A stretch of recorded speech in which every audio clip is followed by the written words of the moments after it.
Hi everyone, காலை வணக்கம். இன்றைக்கி மார்கழி 28ஆம் நாள். இன்றைய கோலத்துக்கு ஒரு ஹிஸ்ட்ரியே இருக்குங்க. அந்த ஹிஸ்ட்ரியை நம்ம என்னென்னு பார்க்கலாங்களா? ஆக்சுவலாக அம்மா கோலம் சில கோலம் முந்தின நாளே போட்டு இந்த கோலம் தான் போடணும்னு டிசைட் பண்ணி வரைஞ்சி வச்சு அவங்க ப்ராக்டிஸ் பண்ணிப்பாங்க. அப்படி இல்லைன்னா சில நேரத்தில் அவங்களுக்கே என்ன தோணுதோ அதை அவங்க போட்டுடுவாங்க. மோஸ்ட்லி அம்மா அவங்களுக்கு தோன்றது தான் போடுவாங்க. சில கோலம் ஒரு பிளான் பண்ணி போடணும் அப்படின்ற விஷயங்களை அம்மா முன்கூட்டியே வரைஞ்சி வச்சுருப்பாங்க.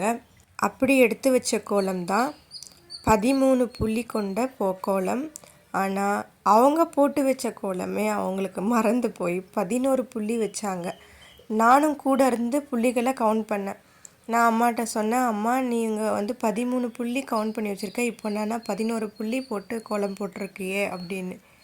ஆமாம்ல அப்படின்ட்டு கோலத்தை கலைக்கவும் மனசு இல்லாமல், சரி நம்ம இதிலேயே நம்ம வேறு ஏதாவது பண்ணலாம் அப்படின்னு சொல்லிட்டு உருவாக்கின கோலம் தான் இன்னிய கோலம்.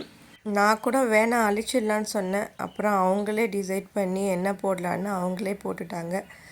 ரொம்ப நல்லா இருந்தது. அதுதான் இதோட ஹிஸ்ட்ரி. அப்புறம் நீங்கள் ஒரு மாதிரி பிங்க் கலர் மாதிரி ரொம்ப லைட்டாக ஒரு சாம்பல் நிறம் மாதிரி ஒரு கலர் பார்க்குறீங்க பாருங்கள். இந்த கலர் எப்படி உருவாச்சுன்னா, எங்களோட கார்டனுக்கு எப்பயுமே ஒரு எலி வருவாங்க. அந்த எலி ரொம்ப சேட்டை பண்ணுவாங்க. செடிகளை டெஸ்ட்ராய் பண்ண ஆரம்பித்தவங்க கோலமாக்களையும் தள்ளிவிட ஆரம்பித்தாங்க. அவ்வளோ கோலமாவும் பார்த்து எங்கள் அம்மாவால் என்ன பண்ணுறதுன்னு தெரியாமல் கலர் மிக்ஸ் பண்ணி உருவான கலர் தான் இந்த லைட் சாம்பல் நிற கலர். அதோ இந்த லைட்டு ப்ளூக்கு பக்கத்தில் இருக்கிற சாம்பல் நிற கலர் ரொம்ப அழகாக இருக்குது பாருங்கள். அந்த கலர் கூட அப்படி உருவானது தான்.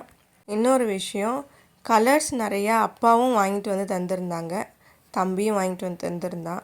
இவங்க 2 பேரும் நிறைய கலர் வாங்கிட்டு கொடுத்துருந்தாலும், ஆனால் இன்றைக்கி ஒரு தேவையான அளவுக்கு தான் நாங்கள் வெளியில் கொண்டு வச்சுருப்பாங்க. மற்றதெல்லாம் அவனோட ரூமில் தான் இருக்கும். அவன் தூங்கிட்டு இருந்தனால அவனை டிஸ்டர்ப் பண்ணாதனால இருக்கிற கலரை மட்டும் வச்சு இன்றைக்கி கோலம் போட்டது. இன்றைக்கி இவ்வளோ கலர் தான் வெளியில் இருந்தது. வெளியில் வச்சுருந்த கோலத்தோட கலரை வச்சு இன்றைக்கி கோலம் போட்டோம். இன்றைக்கி நிறைய மைனஸ் இருந்தாலும் இருக்கிறத வச்சு போட்டதுலேயும் இந்த மாதிரி சூழ்நிலையில் என்ன பண்ணணுமோ அதை பண்ணதில் என் அம்மாவுக்கு ரொம்ப ஹாப்பி. என்னடா இது கோலத்துக்கு போய் இவ்வளோ சீரியஸான விஷயம் போல் பேசுகிறாங்களே அப்படின்னு இல்லை. இதுதான் நம்மளோட லைஃப். இப்படி தான் நம்மளோட லைஃப்பை நம்ம கடந்துட்டு போகணுன்றதுக்கான எக்ஸாம்பிளும் கூட இதெல்லாமே. அப்புறம் கோலம் முடிச்சுட்டு ரூம்குள்ளே போகிறோம். எல்லா கோலத்தையும் அவன் எடுத்து வெளியில் வச்சுட்டு தான் தூங்கவே போயிருந்திருக்கான். ஏன்னா அவங்களுக்கு நாங்கள் கோலம் போடுறன்ற விஷயம் தெரியும். அதனால் அவன் கருணையோடு எல்லாத்தையும் எடுத்து வெளியில் வச்சுட்டு போயிருக்கான். நாங்கள் கவனிக்கவே இல்லை. அதுக்கப்புறம் பார்த்து ஒருத்தவங்க பார்த்து சிரிச்சுக்கிட்டோம். இதுதான் நடந்தது. இன்றைக்கி நம்ம வீட்டில் மட்டன் எடுத்தோம். மட்டனோட ஹெட் எடுத்தோம். எனக்கு சிக்கன் பிடிக்காது, என் தம்பிக்கு சிக்கன் பிடிக்கும், மட்டன் பிடிக்காது, பிரெயின் மட்டும் சாப்பிடுவான். நான் சிக்கன் பிடிக்காதனால ஒரு சின்ன பீஸ் மட்டும் சிக்கன் எடுத்துக்கிட்டேன். அதோட மட்டன் எனக்கு பிடிக்குன்றனால ஒரு 3 பீசஸ் எடுத்துக்கிட்டேன். நான்வெஜ் ரொம்ப பிடிக்கும், ஆனால் பிடிக்குன்றதுக்காக நிறையலாம் எடுத்துக்க மாட்டேன். மட்டனாக இருந்தால் ஒரு 3 பீசஸ், சிக்கனாக இருக்கும்போது 1 பீசஸ் சாப்பிடுவேன். அதுக்கு மேலே எடுத்துக்க மாட்டேன். அதோட 1 ஆம்லேட் போட்டுக்கிட்டேன், ஒயிட் ரைஸ். அப்புறம் இது கூட பிரெயின் ஃப்ரை பண்ணாங்க. சாப்பிட்டுட்டே இருக்கும்போது அம்மா சுட சுட அப்படியே கடாயிலிருந்து அப்படியே எனக்கு கொஞ்சம் எடுத்து கொடுத்தாங்க. செம்மையாக இருந்தது. ஆக்சுவலாக போன வீக்கு ஃபுல்லாக ஃபிஷ்ஷாக நிறையா சாப்பிட்டுட்டே இருந்ததுனால இந்த வீக் எல்லாம் எதுவுமே எடுக்கவே இல்லை. 1 வீக் ஃபுல்லாக வெஜ்ஜு தான் நாங்கள் சாப்பிட்டோம். அப்பாவே இன்றைக்கி மட்டன் வாங்கிக்கலான்னு சொல்லிட்டு ஒரு ஹெட்டு வாங்கிட்டு வந்தாங்க. ஒரு ஹெட்டு எனக்கும் அப்பாவுக்கும், அதோட தம்பிக்கு சிக்கன் கொஞ்சமாக வாங்கிட்டு வந்திருந்தாங்க.